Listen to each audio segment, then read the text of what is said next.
إن الحمد لله نحمده ونستعينه ونستغفره ونعوذ بالله من شرور أنفسنا ومن سيئات أعمالنا من يهديه الله فلا مضل له ومن يضلل فلا هادي له أشهد أن لا إله إلا الله وحده لا شريك له وأشهد أن محمدا عبده ورسوله ثم أما بعد السلام عليكم ورحمة الله وبركاته. Урматтуу жамаат, урматтуу момун мусулман бир туугандар, мына дагы бир Аллах Таала насип кылып, дагы бир жума намазында жүз көрүшүп отурабыз. Аллах Таала баарыбыздыга ырайым кылган болсун, билип билбей жасаган күнөө иштерибизди Аллах Таала өзү кечирген болсун. Урматтуу момун мусулман бир туугандар, Аллах Таала ыйык Куранда айтат: وَمَا خَلَقْتُ الْجِنَّ وَالْإِنْسَ إِلَّا لِيَعْبُدُونَ. Men jinler menen insanlarda bir özümü sıyındırуу üçün jarattım deydi.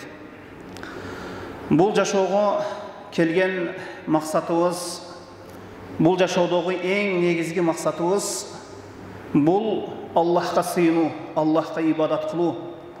Аллах өзүнө ошол ибадат максатта ибадат кылдыруу үчүн мына Куран сүннөттү түшүрдү, бизге элчилерин жиберип шариятты баяндады. Мына эми инсан бул жашоодо өз максатыны жакшы билип, жалгыз Аллахтын өзүнө гана сыйынып жашоосу керек. Инсан баласынын ошол жашоодон максаты Аллахка сыйынуу. Сыйынганда дагы Куран сүннөттүн негизинде сыйынып, Аллахка эч бир нерсени шерик келтирбей, жалгыз Аллахтын өзүнө дуа кылуу, жалгыз Аллахтын өзү үчүн намаз окуу, жана Аллах үчүн орозо кармоо, бардык ибадаттын түрлөрүн бир гана Аллахтын өзүнө гана арноо. Эми Аллах Таала инсан баласыны караңгылыкта таштап койгон жок.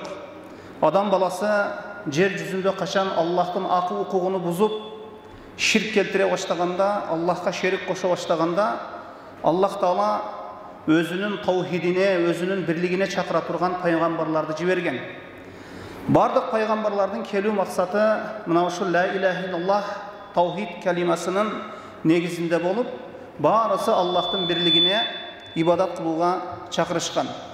Мына ошол аяттардын бири: "Валакад баъсна фи кулли умматин расулан ан яъбудуллаха важтанибут тагут." Биз чындыгында ар бир үммөткө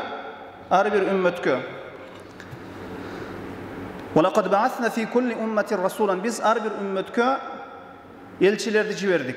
Кандай? Аллахтын өзүнө гана сыйынгыла деген, жана тагуттардан алыс болгула деген. Ар бир келген элчи, ар бир келген пайгамбар ушул Аллахтын бир өзүнө сыйынууга адамдарды буйруган, жана тагуттардан, Аллах Тааладан башка сыйынылып жаткан нерселерден, ошол жалган илахтардан, жалган сыйынуучу заттардан кайтарып, ошол жалгыз Аллахтын өзүнө гана сыйынууга чакырган. Эми ар бир келген үммөткө келген элчи бар. Ар бир ошол элчи мына ошол ла иляха иллаллах сөзүнүн негизинде келген экен. Жана ошондой эле Аллах Таала Курани Керимде буйруган нерсе дагы: "Ва қада раббука алла таъбуду илля iyyahu bil walidayni ihsana." Раббиң өкүм буйрук кылды, анын өзүнө гана сыйынасың, ага эч бир нерсени шерик кошпойсуң, жана ата-энеңе жакшылык кыласың. Эми Курани Керимде эң улуу буйрулган нерсе, мына шуну жакшы билейли урматтуу жамаат, урматтуу момун мусулман бир туугандар, бул Аллахтын бирлиги болот, Аллахтын таухиди болот. Жана эң катуу кайтарылган нерсе бул ширк болот туугандар. Мына ошондуктан Аллах Таала ким Аллахка ширк келтире турган болсо, Аллахка шерик кошуп сыйына турган болсо, бейишти ошол пенде үчүн арам кылды. Бейишке мушрик кирүүсү мүмкүн эмес. Бейишке ушул акыйдасы таза, ишеними таза, ширктин ар кандай түрүнөн таза инсан кирет. Аллахка шерик кошуп койгон инсан, Аллахтын Аллахка боло турган ибадаттарды башка бир нерселерге арнап койгон инсан, Аллах Тааладан башка бир нерселерге дуа кылган адамдар кирбейт бейишке. Мына ошондуктан жалгыз Аллахтын өзүнө ким сыйына турган болсо, Аллахтын бирлигине, таухидини ким тастыктай турган болсо, мына ошол пенде бейишке кирет. Мына ошондуктан бейиш дарвазалары ким үчүн ачылат экен? Бул ахли таухид, Аллахтын жалгыз өзүнө сыйынуучу пенделер үчүн ачылат экен. Мына ошондуктан Аллах Таала Кур'ан-ы Керимде айтат: "Ва'будуллаха ва ла тушрику бихи шай'a." Жалгыз Аллахтын өзүнө гана сыйынгыла, жанага эч бир нерсени не шерик кошпогула дейт. Ибадатта эч бир нерсени шерик кошпогула дегени. Эми Ибн Масуд радияллаху анхудан төмөнкү хадис кенет. Ибн Масуд радияллаху анху айтат: "Мен арада ан янзура иля васияти Мухаммадин саллаллаху алейхи ва саллям аллати алейха хатамух фальяқра каулуху та'ала." Ким пайгамбардын осиятына карагысы келсе, ошол мөөрү басылган пайгамбардын мөөрү басылган осиятына карагысы келсе, анда төмөнкү аятты окусун дейт. Пайгамбарыбыз саллаллаху алейхи ва саллям бир кагазга бир жаздырып, бир осият калтырган эмес. Атайын мөөрүн бастырып, өлүмүнүн алдынан дагы ошол өмүрүнүн акырына чейин бир осият калтырган эмес. Бир мөөрү басылган, бир кагазга жазылган бир осият калтырган эмес. Эми пайгамбарыбыз саллаллаху алейхи ва саллям хадистеринде толтура осияттары бар. Пайгамбарыбыз саллаллаху алейхи ва саллям бирөөдөн жашырып, же өзүнүн жакындарынан, үй бүлөсүнөн, ошол адамдардан жашырып, үй бүлөсүнө бир айткан, бир жашыруун, бир мөөрү басылган осияты деле жок. Аллах Таала мына пайгамбары Мухаммад саллаллаху алейхи ва саллямды жиберди. Бул киши эч кимди айырмалабай, баарына шариятты тегиз жеткирди. Мына ошондуктан эми Ибн Масуд радияллаху анхунун бул жерде өзүнүн сөзү, эми ким пайгамбарыбыз саллаллаху алейхи ва саллямдын мөөрү басылган осиятты бир көргүсү келсе деп, пайгамбарыбыз саллаллаху алейхи ва саллямдын бир осиятын мына аятка бир келтирип айтып атат. Мына аятты окусун дейт. Эми Кур'ан-ы Керим бул осият биз үчүн, Кур'ан сүннет бул осият биз үчүн. Мына ошол аят: "Кул та'ала ва атну ма харрама раббукум алейкум." Мына бул аят узунраак аят. Айте Мухаммад саллаллаху алейхи ва саллям, келгиле, мен силерге мына Аллах Таала силерге Раббиңер арам кылган нерселерди окуп берейин, айтып берейин, баяндап берейин. Кул та'ала ва атну ма харрама раббукум алейкум алла тушрику бихи шай'a ва бил валидайни ихсана. Аллахтын жалгыз өзүнө гана сыйынгыла, жана ата-энеңерге жакшылык кылгыла дейт.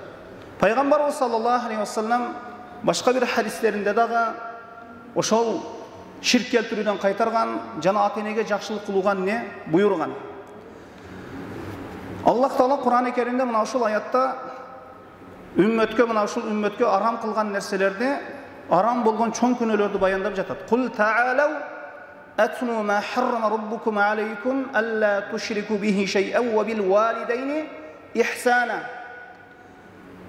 Айте Мухаммад саллаллаху алейхи ва саллям, үммөтүңө айт, келгиле, мен силерге, Аллах Таала силерге арам кылган нерселерди баяндап берейин. Биринчиси, Раббиңерге ширк келтирбегиле, Раббиңерге шерик кошпогула. Аллах Таала жалгыз болгон зат. Аллах Таала балага муктаж эмес, аялга муктаж эмес, бир нерсеге муктаж эмес. Биз бул дүйнөдө инсанбыз, көп нерселерге муктажбыз. Жок, Аллах Таала муктаж эмес. Аллах Тааланын шериги жок болгон жалгыз, ошол жалгыз болгон зат, бирөө болгон зат. Жана ата-энеңерге жакшылык кылгыла дейт. Эми ата-энеде инсан жашоосунда бул жашайт экен, инсан төрөлөт экен. Ошол балага жашына жетип, ошол өзүнчө болуп кеткенге чейин инсан эң көп жакшылыкты ата-энесинен көрөт. Эң көп жакшылыкты ата-энесинен көрөт. Инсанга бул жашоодо эң көп жакшылык кылган инсан бул ата-энеси болот. Мына ошондуктан инсан ата-энесинен көбүрөөк жакшылык көрөт экен бул жашоодо. Ошондуктан инсан үчүн адамдардын арасынан эң мамилеге татыктуурагы, эң жакшылыкка акылууурагы бул ата-эне болот.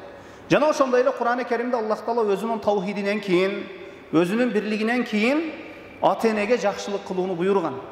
Кала берсе, буга чейинки Муса пайгамбардын үммөтүн дагы, жана ошондой эле башка пайгамбарлардын үммөттөрүн дагы Аллах Таала ата-энелерине жакшылык кылууга буйруган. Мына ошондуктан эч кайсы бир дин, ислам дининчелик ата-энеге жакшылык кылууну бир жогорку бир деңгээлде, өтө бир сонун түрдө буйруган эмес. Мына Аллах Таала арам кылган нерселерде мына ширк экен. Экинчиси, ата-энеге не күнөөкөр болуу экен, ата-энеге не моюн сунбоо экен. Ата-эненин мындайча айтканда каргышына калуу экен, ата-энесине ак болуу экен. Андан кийин Аллах Таала айтып жатат: "Ва ла тактулу ауладакум мин имлак, нахну нарзукукум ва ияхум." Эми балдарыңарды ачкалыктан ачка калат деп өлтүрбөгүлө дейт. Балдарыңарды ачка калат деп өлтүрбөгүлө дейт. Эми арабтарда жахилият заманында пайгамбарыбыз саллаллаху алейхи вассаламдын ошол келгенге чейин бир жаман бир адаты бар эле. Аларда кыз төрөлсө өтө бир уят, шерменделик эле. Кыз төрөлүптүр десе, ата башын көтөрө албай, үйдө отуруп калат эле, мындай айтканда көчөгө чыга албай калат, эч бир жерде сүйлөй албай калат. Ана ошол кыз бала төрөлүүсү менен көм салышат эле булар. Ал эми бала төрөлө турган болсо, ошол үй бүлөдө кубаныч, шан шөкөт, мындай айтканда кадыр барк, мына менде уул төрөлдү деп, мына ушундай сыймыктанышат эле бири-бири менен. Ислам келин бул нерсени баарысын жоготту, бул нерсени баарысын алып салды, мындай айтканда бул нерсе, бул жаман бир адатты алып салды. Эми Аллах Таала балдарыңарды ачка калат деп өлтүрбөгүлө. Мына мен аларга дагы рызкы берем, силерге дагы рызкы берем, аларга дагы рызкы берем дейт. Эми бала көбөйүп аткан болсо, мына 3-тү, 4-тү, 5-ти, 6-ны төрөп аткан болсо, көп төрөлүп бала, Аллах Таала көп бала менен рызкылап жаткан болсо, бул дагы Аллахтын райымы, Аллахтын бир фазилети бир пенде үчүн. Анан 4-түнчүсү болуп калса, анан 5-инчиси болуп калса, анан эч бир себепсиз эле анан барып бага албай калабыз. Мына 4-түнчүсү төрөлүп калды, мына 5-инчиси төрөлүп калды, мына 6-инчиси төрөлүп калды, мына 7-инчиси төрөлүп калды. Эми болбойт, эми алдырып салбаса болбойт деп, бул албетте бул адам өлтүрүү менен барабы, бул нерсе. Мына согуштун убагында дагы мына жакшы өтүп калгандар жакшы билет. Согуштун убагында дагы ата-энелерибиз мына 6, 7, 8, 10 баланы чоңойткон.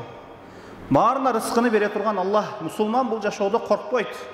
Коркпойт бул ачкалыктан же бир сууктан, ысыктан коркпойт. Ар бир инсанга рызкыны бере турган Аллах Таала. Ошондуктан балдарыңардын ачка калат деп, мындай айтканда өзүбүз ачка калабыз, балдарыбыз ачка калат деп өлтүрбөгүлө дейт. Ошол бала себеп Аллах Таала рызкы берет. Ошол бала себеп бир инсан ошол үй бүлөгө рызкы келет. Мына айтып калат кебирлер. Мына ушул 5-инчиси болуп калды эле, же 6-инчиси болуп калды эле, же 7-инчиси төрөдү, ушул баланы кой деп эле бир алдырып салайын дедим эле, ушул бала чоңоюп калды, мына азыр ушул бала себебинен мына жыргап жатабыз. Аябай жакшы чыкты, ушул бала иштерди жакшы алып барып атат, мына ушул бала себебинен байып кеттик, жыргап кеттик деген адамдар дагы бар бул жашоодо. Ошондуктан Аллах Таала кайтарган нерседен кайта турган болсок, бул биз үчүн жакшылык болот. Кайтпай турган болсок, бул биз үчүн жамандык болот. ولا تقتلوا النفس التي حرم الله ولا تقتلوا النفس التي حرم الله عليكم إلا بالحق. Эми Аллах Таала бир жанды өлтүрүүдөн кайтарып атат. Бир жанды акыйкатсыз өлтүрбөгүлө дейт. Эми исламда бул өлүм жазасы деген нерсе өзүнүн орду бар. Бул казынын, муфтийнин, атайын сот чечимдерине карап туруп, ислам шариятына карап туруп бир адамга өкүм чыгат. Анан бир көчө биригип алып эле, бир айыл биригип алып эле, бир кылмышты баары эле өлтүрө бербейт, чыгып туруп эле бир адамды. Мына ошондуктан бул нерсе шариаттын негизине, казынын же муфтийнин фатвасына кайтып туруп, андан кийин бул нерселер ишке ашырылат. Эми адам өлтүрүү деген нерсе бул өтө чоң күнөө. Чоң күнөөлөрдүн бири болуп саналат.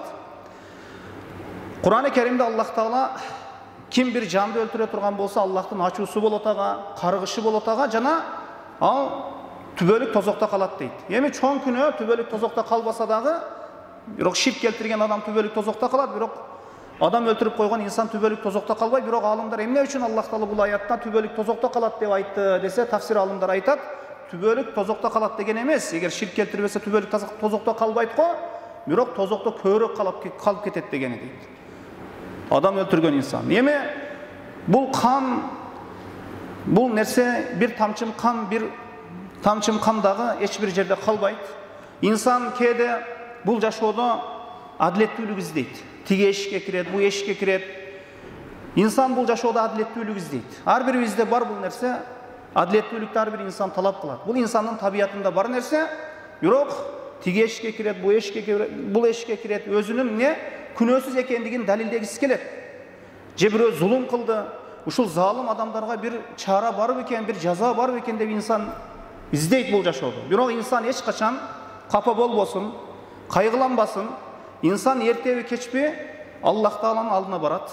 Аллах Таала ар бир инсанга жазасын берет. Жакшы инсан жакшылык жазасын алат, жаман инсан жаман жазасын алат. Мына ошондуктан кыяматтан эч ким качып кутула албайт. Мына ушул кан маселеси дагы эч качан калып кетпейт. Пайгамбарыбыз саллаллаху алейхи ва саллям айтат, кыямат күнү эң каттуу эсеп мына ушул кандан болот дейт. Ким кимди өлтүргөн? Пайгамбарыбыз саллаллаху алейхи ва саллямдын бир хадис келет. Бани Исраилде бир аял бир мышыкты өлтүрөт. Бир мышыкты бир комнатага, бир бөлмөгө камап, эч бир суу бербей, эч бир тамак бербей, ачкалыктан өлтүрөт. Ошол аялды дейт Пайгамбарыбыз саллаллаху алейхи ва саллям, Аллах Таала 80 жыл тозок отуна салды дейт. 80 жыл азапталуусуна себеп болуп жатат. Ошол мышыкты азабындай ачкадан тамак бербей өлтүргөндүгү үчүн. Эгер ошол мышыкты коюп жибергенде барып чыгып бир тышканды бир нерсени тутуп жейт эле дейт. Эми алымдар айтат, бул ислам дини ушунчалык айванды да укугуну коргоп койгон дейт. Эми ондоп, жүздөп адамдарды өлтүрүп аткан адамдар эми кыямат күнү кантип кутулат бул адамдар? Бир мышыкты ачкалыктан өлтүргөн адамдын жазасы мына ушундай боло турган болсо, жүздөп, ондоп адамдарды өлтүрүп жаткан адамдардын жазасы өтө оор болот. Мына ошондуктан Кур'ан-ы Керимде адам өлтүрүүдөн Аллах Таала кайтарган. Адам өлтүрүүдөн кайтарган. Эми кийинки хадис ан Муаз ибн Жабал радияллаху анху кал. Муаз ибн Жабал радияллаху анхудан риваят кылынат бул хадис. Бул киши айтат: "Кунту радифан набий саллаллаху алейхи ва саллям ала химарин. Факала ли, мен пайгамбарыбыз саллаллаху алейхи ва саллям менен эшекте учкаштым" дейт. Пайгамбарыбыз саллаллаху алейхи ва саллям өтө жөнөкөй инсан болгон. Жөнөкөй инсан болгон. Болбосом ушул үммөттүн башчысы пайгамбар. Ушул киши ушу эшекте өзүнө сахабаларын учкаштырган экен. Мына ошондуктан инсан кандай даражада болбосун, кандай абалда болбосун, инсан өзүнүн ордун билиш керек. Эч качан өзүнү текебир албаш керек. Кол алдындагы кызматчыларындагы жакшы караш керек. Жана ошондой эле аларга жакшы мамиле жасаш керек. Мына пайгамбарыбыз саллаллаху алейхи ва саллям менен эшекте учкаштым дейт. Жана мага айтты: "Я Муаз, атадри ма хаккуллах алал ибад?" О Муаз, Аллах Тааланын пенделериндеги акысы эмне экенин билесиңби? "Ва ма хаккул ибад алаллах?" Жана пенделердин Аллах Тааладагы акысы эмне экенин билесиңби деди. "Култу Аллаху ва расулуху алам." Мен айттым, Аллах жанын элчиси билүүчү деп айттым дейт. Карасаңыз, бул жерде Аллахтын пенделердеги акысы бар экен, пенделердин Аллахта акысы бар экен. Анан мен Аллах жанын элчиси билүүчү дедим дейт. Эми пайгамбарыбыз саллаллаху алейхи ва саллям заманында пайгамбарыбыз сахабаларга суроо берет эле, анан өзү жооп берет эле. Сахабалар тезинен ошол суроо бериле турган болсо пайгамбарыбыз тараптан Аллах жанын элчиси билүүчү деп айтышат эле. Эми пайгамбарыбыз саллаллаху алейхи ва саллям аламдан өтүп кеткенден кийин эми Аллах алам деп айтыш керек. Эгер сизден бирөө бир нерсени сурай турган болсо, дүйнөлүк ишиңиз болсун, акыреттик ишиңиз болсун, же шарият маселеси болсун, билбесеңиз, "Валлаху алам, Аллах билүүчү" дейсиз. Бул шарият өтө бир жоопкерчиликтүү нерсе. Шариятта ар бир нерсе окуп, үйрөнүлүп, анан жооп бериле турган нерсе. Анан пайгамбарыбыз саллаллаху алейхи ва саллям айтты: "Кал хаккуллах алал ибад ан я'будуху ва ла юшрику бихи шай'ан." Мына Аллахтын акысы болот экен. Пенделерде мына Аллах Таала бизди жараткандан кийин, бизди жоктон бар кылгандан кийин, о инсан кылып койгондон кийин, көп рызкыларды бергенден кийин, эми пенделерде Аллахтын акысы болот экен. Күн сайын пенде мына ушул Аллахтын акысын унутпаш керек. Хаккуллах алал ибад ан я'будуху ва ла юшрику бихи шай'ан. Аллахтын пенделердеги акысы, пенделер Аллахтын жалгыз өзүнө гана сыйынып, ага эч бир нерсени шерик кошпоолору дейт. Мына Аллахтын акысы. Ва хаккул ибади алаллах ан ла ю'аззиба ман ла юшрику бихи шай'ан. Эми пенделердин Аллах Тааладагы акысы, пенделер Аллахка шерик кошпосо, шерик кошуп сыйынышпаса, аларды азаптообуз экен. Мына ол акыны бирөө бир өзүнчө коюп койгон жок. Мына ол акыны пайгамбар өзүнчө коюп койгон жок. Аллах Таала пайгамбарына мына билдирди. Бул сүннөттүн баарысы, бул Кур'ан, сүннөт баарысы Аллах Тааладан келет. Бул шарият. Ва ма янтиqu анил хава ин хува илля вахи юха. Пайгамбар авадан сүйлөбөйт. Пайгамбар Аллах Таала не вахи кылган болсо, нени кабар берген болсо, ошону сүйлөйт. Мына ол акы, мына ол акыны Аллах Таала ушундай мыйзам катары орнотуп койду. Мына Аллахтын пенделериндеги акысы, пенделер Аллахка сыйынып, ага эч бир нерсени шерик кошпосун. Намаз окуңуз, орозо тутуңуз, дуа кылыңыз, бир ага Аллах үчүн дуа кылыңыз, бир гана Аллах үчүн рүкү кылыңыз, сажда кылыңыз. Жана ошондой эле пенделердин Аллахтагы акысы бар экен. Пенде Аллахта ақысы бар екен. Аллах уадасына қарсы шықпайды. Аллах уада бергеннен кейін уадасында Аллах Тағала тұрады. Бірнеше аяттарда Құран-ы Керимде айтылған. Пенделер не ширк келтірбесе, Аллахқа бір нәрсені шерік қошпаса, намазын Аллах үшін оқыса, оразасын Аллах үшін тұтса, Аллах үшін дуа қылса, Аллах үшін рүку сажда қылса, бүт ибадаттарын барысын Аллах үшін арнаса, Аллах Тағала азаптабайды екен. Аллах Тағала мен азаптабаймын, маған шерік қошпасаңар дейді. Шул қиын мен инсанға. Инсан Аллах үшін дуа қылса, бір тау таштарға сыйынбаса, Аллах үшін дуа қылып жашаса, Аллах үшін барлық ибадаттарын Аллах үшін жасаса, Аллах Тағала азаптабайды екен. Мана аят бар: "Кул инна салати ва нусуки ва хияи ва мамати лиллахи раббил аламин." О Мухаммад саллаллаху алейхи ва саллям, айт: "Менің намазым, менің құрбандығым, жана менің жашауым, жана өлімім аламдардың Раббisi үшін" дейді. Мына ушул таухид деген мына ушул нерсе болот. Ошондо "Култу я Расулуллах, афала убашширун нас." Ошондо Муаз ибн Жабал радиаллаху анху айтты: "О Аллахтын элчиси, ушул нерсени адамдарга сүйүнчүлөп барайынбы?" dedi. Мына ушул айтылган сөзүңүздү, мына ушул айткан сөзүңүздү адамдарга барып сүйүнчүлөп барайынбы dedi. Пайгамбарыбыз саллаллаху алейхи ва саллям айтты: "Кал ла тубашширухум фаяттакиру." Бул нерсени сүйүнчүлөбө dedi. Бул нерсени адамдарга айтпа dedi. Анан мына ушул нерсеге таянып калышат dedi. Муаз ибн Жабал радиаллаху анху мына риваяттарда келет, ушул хадисти өлүм төшөгүнө жатканга чейин айткан эмес экен. Анан өлүм төшөгүндө жатып тиги дүйнөгө кетүүсүнө аз калган убакытта ушул хадисти айтып кеткен экен. Эми бул жерден айтат алымдар, адамдардын хаддисун наса бима яқунун, бима яқинун, адамдар акылы жеткен нерсени сүйлө дейт да.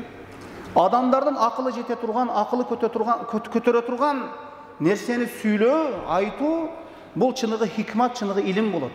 Ар бир нерсенин эмне китептен окуп алып чыгып адамдарга айта бериш бул дурус эмес.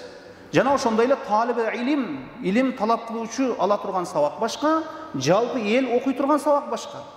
Казылардын, муфтилердин окуй турган шарият илиминдеги сабагы башка, жалпы эл окуй турган сабактагы айта турган маселелердеги башка. Ар бир нерсени өз ордуна коюу бул чыныгы хикмат, чыныгы данышмандык болуп саналат. Эми пайгамбарыбыз саллаллаху алейхи ва салламдан мына ушундай хадистер келген экен. Бул хадистен дагы бир эки пайданы айтып кое турган болсок, пайгамбарыбыз саллаллаху алейхи ва салламдын кичпейилдүүлүгү. Кичпейилдүүлүгү мына эшеки учкаштырып атат. Абдулла ибн Аббасты, Муаз ибн Жабалды, ибн Умарды пайгамбарыбыз саллаллаху алейхи ва саллам эшегине учкаштырган. Эгерде ошол жануар, атпы, эшекпи, төбөбү көтөрө ала турган болсо, андан не эки адам учкашса боло берет. Бирок көтөрө албай турган даражада анан 3-4 учкашып алуусу не көтөрө албаса ага зулум болуп калат. Эгер ал көтөрө алса, баса алса, учкашса боло берет.